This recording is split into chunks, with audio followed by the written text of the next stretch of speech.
ऐसे लोग कभी भी भाग्य पर निर्भर नहीं रहते। जाने गीता में दिए गए श्री कृष्ण के अनमोल वचन। गीता का सार संपूर्ण जीवन दर्शन है। गीता के उपदेशों का अनुसरण करने वाला व्यक्ति जीवन में कभी असफल नहीं होता है। गीता में श्री कृष्ण के दिए गए उपदेश जीने की राह दिखाते हैं। श्रीमद् भागवत गीता में भगवान कृष्ण के उन उपदेशों का वर्णन है जो उन्होंने महाभारत युद्ध के दौरान अर्जुन को दिए थे। गीता सबसे प्रभावशाली ग्रंथ है। भगवत गीता को भगवान का गीता कहा जाता है। गीता के अनमोल वचन मनुष्य को जीवन जीने की सही राह दिखाते हैं। गीता जीवन में धर्म, कर्म और प्रेम का पाठ पढ़ाती है। गीता संपूर्ण जीवन दर्शन है और इसका अनुसरण करने वाला व्यक्ति जीवन में कभी निराश नहीं होता है। गीता में श्री कृष्ण ने ऐसे लोगों की पहचान बताई है जो कभी भी भाग्य पर निर्भर नहीं रहते हैं। श्री कृष्ण के अनमोल वचन। गीता में श्री कृष्ण कहते हैं, केवल डरपोक और कमज़ोर लोग ही चीज़ों को भाग्य पर छोड़ते हैं, लेकिन जो मजबूत और खुद पर भरोसा करने वाले होते हैं वे कभी भी नियति या भाग्य पर निर्भर नहीं रहते। गीता का अनुसार सिर्फ दिखावे के लिए अच्छा मत बनो। वो परमात्मा आपको बाहर से नहीं बल्कि भीतर से भी जानता है।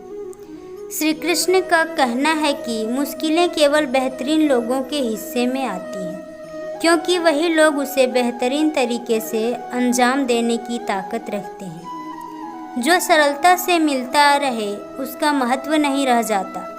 अक्सर खो देने के बाद समय, व्यक्ति और संबंध के मूल्यों का आभास होता है। श्री कृष्ण कहते हैं कि शरीर नर्क है पर आत्मा अमर है।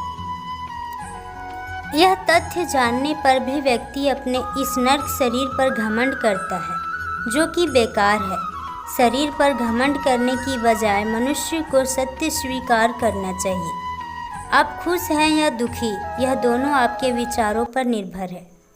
अगर आप प्रसन्न रहना चाहते हैं तो आप हर हाल में प्रसन्न ही रहेंगे। अगर आप नकारात्मक विचार लाते हैं तो आप दुखी ही होंगे। विचार ही हर व्यक्ति का शत्रु और मित्र होता है। क्या आपकी भी सोच नकारात्मक हो गई है? नकारात्मक से सकारात्मक सोच के लिए ज़रूरत है सिर्फ अपने नज़रिए को बदलने की। ज़िंदगी में आपके साथ क्या हो रहा है ये निर्भर करता है कि आप कैसे महसूस करते हो, कैसे सोचते हो, आपकी उम्मीदें क्या है और आपका अपने ऊपर विश्वास कितना है। आज हम आपको इस पोस्ट में लेकर आए हैं ये मोटिवेशनल कोट्स। ज़िंदगी को देखने के नज़रिए को बदलने का माध्य रखते हैं। यही कारण है कि सफलता के लिए हमारे रास्ते पर इनका महत्वपूर्ण और दिलचस्प योगदान है।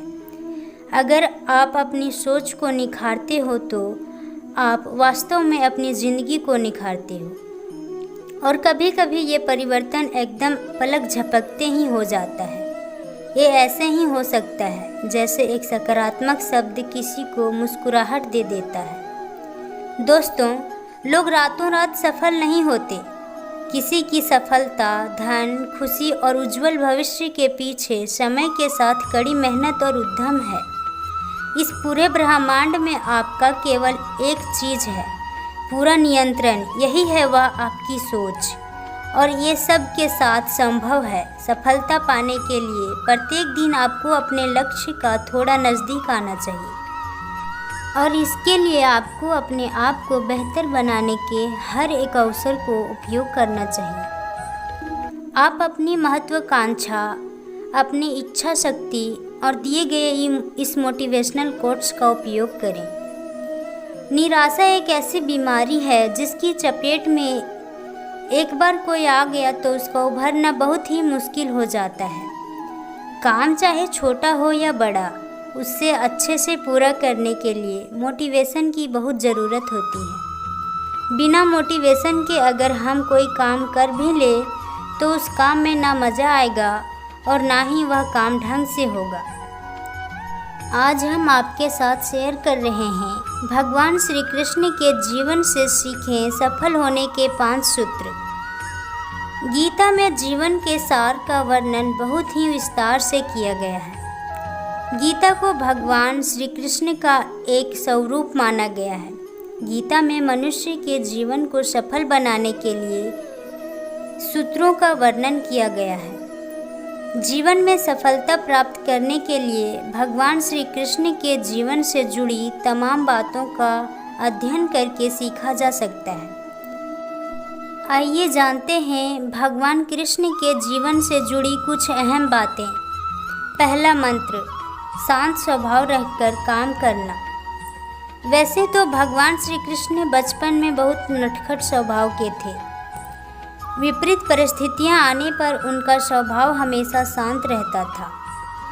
कृष्ण जी भगवान विष्णु के अवतार थे और वे यह बात जानते भी थे कि कंस मामा उन्हें बार बार मारना चाहते थे, फिर भी वे शांत रहते थे और समय आने पर कंस का हर प्रहार का मुंह तोड़ दिया।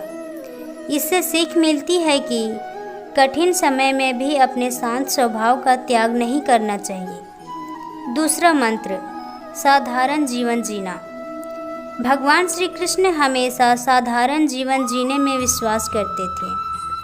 गोकुल के राजघराने में प्रविष्ट होने के बावजूद वह अन्य समान बालकों के साथ रहते, खेलते और घूमते रहते थे। उन्हें कभी भी अपने राजघराने का घमंड नहीं था। तीसरा मंत्र, कभी हार ना मानना। कभी भी उनका मन बुरा समय आने पर घबराता नहीं था। वह विपरीत परिस्थितियों का डटकर मुकाबला करते थे। उनका मानना था कि बुरे समय में विवेकपूर्वक काम करना चाहिए। भगवान श्री कृष्ण ने कभी भी हार ना मानने का संदेश दिया था। अंत का प्रयास करते रहना चाहिए, भले ही परिणाम हमारे पक्ष क्यों ना हो। चौथा मंत्र, दोस्ती निभाना। श्री कृष्ण और सुदामा की दोस्ती को कौन नहीं जानता। यह दोस्ती महज दोनों के प्रेम के कारण नहीं बल्कि एक दूसरे के प्रति आदर के कारण भी प्रसिद्ध है। किंतु आज के ज़माने में दोस्ती का असली मायने कोई नहीं जानता। श्री कृष्ण ने हमेशा अपने मित्र सुदामा और अर्जुन का साथ दिया था। पांचवा मंत्र, माता पिता का हमेशा आदर करना। श्री कृष्ण को जन्म देवकी ने दिया था, लेकिन उनका पालन पोषण यशोदा और राजा नंद ने गोकुल में किया, यह जानते हुए भी कि उनके माता पिता उनसे दूर हैं। श्री कृष्ण ने उन्हें दिल से प्रेम किया, उनका आदर और सम्मान करने में कोई कसर ना छोड़ी। दोस्तों, अगर ये कहानी आपको अच्छी लगी तो वीडियो को लाइक करें, शेयर करें और साथ ही साथ हमारे चैनल को सब्सक्राइब करें। वीडियो को अंत तक देखने के लिए आपको बहुत बहुत धन्यवाद।